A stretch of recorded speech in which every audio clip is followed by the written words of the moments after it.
श्रेष्ठ ज्येष्ठ साहित्यिक लोकशाहीर तुकाराम भाऊराव अर्थात अण्णाभाऊ साठे यांनी आपल्या ओघवत्या लोकभाषेतून प्रस्तुत केलेली काव्यरचना महाराष्ट्रावरून टाक ओवाळून काया ही कविता ऐकणार. ही कविता कविता व माझा रशियाचा प्रवास या पुस्तकातून घेतली आहे. महाराष्ट्रावरील त्यांचे प्रेम शब्दातून व्यक्त होते. ही कविता म्हणजे वीररस निर्माण करणारा एक पोवाडाच आहे.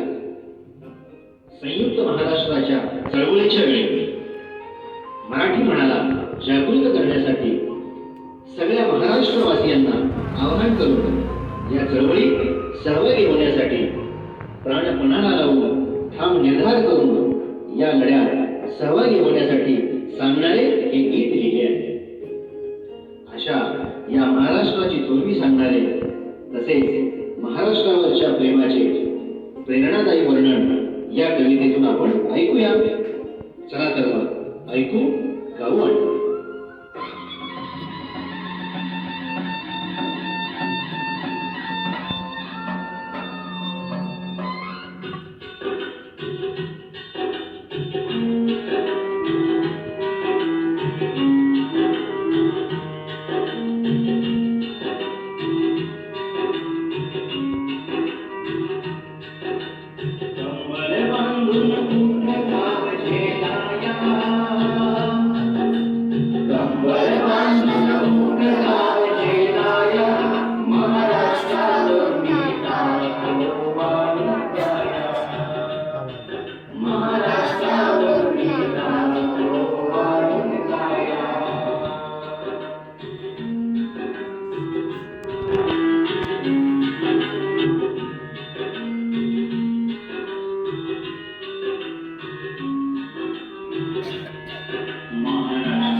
होता